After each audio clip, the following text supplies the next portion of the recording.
So I recently went and saw F1, the movie, about Formula One race car driving. And I saw it on the 3 July 2025 and 4 July 2025 in theaters at a Cinnabar theater. And I'm Tanis, she, her, hers of Seattle, and today is Tuesday, 8 July 2025. And leading up to going and seeing it in theaters, I decided to watch some stuff on different car companies and Formula One race car driving, which, I mean, before that I knew race car driving existed. I knew what Formula One was, even if I didn't follow it. And like, we have my mom's 1968 Ford pickup truck, and I have a car, and I've been a car owner for over 5 years. That kind of, so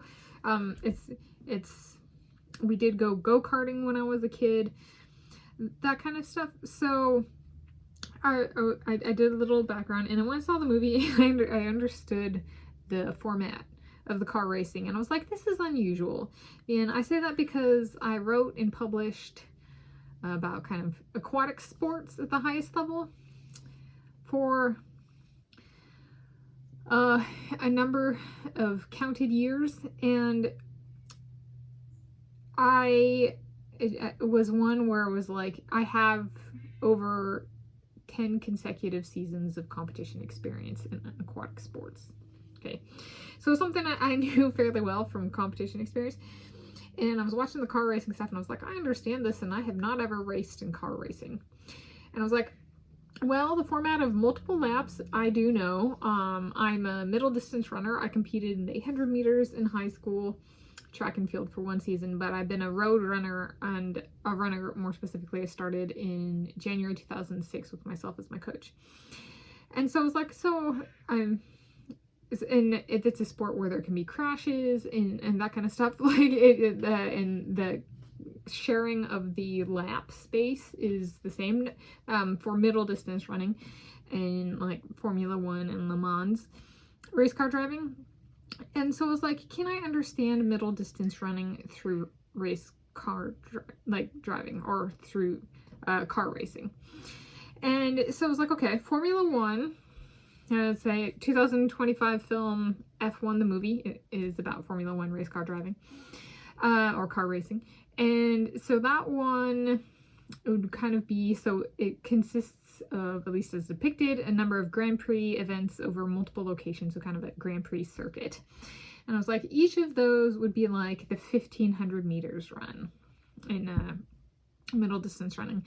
Whereas in 2019 film Ford v Ferrari, the competition there is a Le Mans, and there's a 24-hour Le Mans competition. So instead of like 52 laps, say, or 80 laps or something like that, that take about a minute for a Grand Prix Formula One event, and so it's over in like an hour and a half, the race.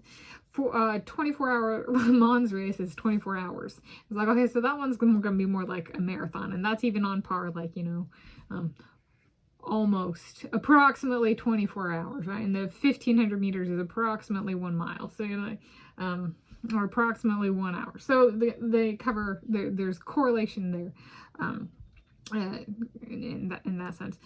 And so I was out there doing my walk run today, and I was like, you know what? I actually had a new realization. I was like, maybe I understand it. Like, how can I understand my middle distance running? I was like, well, maybe I can understand the car racing in my own running, as in by watching this stuff and learning about car racing, I started to realize maybe I understand the car racing. And this is I'm a road runner. So I cross the street, you know, in some places there's not a sidewalk. In some places there are a sidewalk. I have to be aware of vehicles. Like, I'm out there running with vehicles, cars, right? And so it was like, understanding my own running. Yeah, right. I am racing the car. And there's like, in some places there are like speed. It shows you how fast you're going. And so depending on what the sensitivity is, sometimes I can see like how fast I'm going. So it displays my time or speed is there with the cars. Okay, so when somebody's speeding past me and it flashes 32. I go, that's not my time. I'm not going 32 miles an hour, right? But I'm like, but I want that, you know? So like I've had that happen where I like see the 32 flash and I'm like, I want that, you know? But that's speeding. And there's posted speed limit signs where it'll be 5 miles an hour and I'll be running 9 miles an hour, you know? So there's a little bit of like, yeah, I do follow the car rules of the road in some cases. So it was just a really weird one where it was like, I'm understanding my middle distance running in a very basic sense. I made an epiphany today, and it was like, I gotta put this in a video.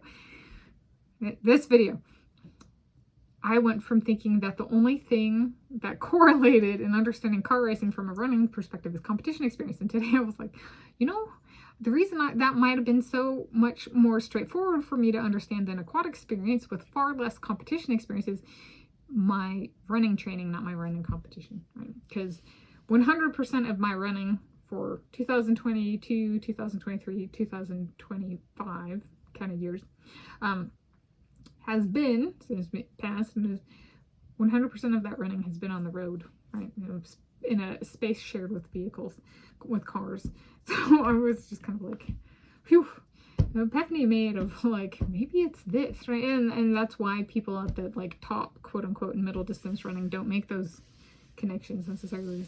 They're not used to competing with vehicles, so to speak, for space, just for basic training. So there we go. I made some progress today. Understanding middle distance running through car racing, Formula 1 to Le Mans.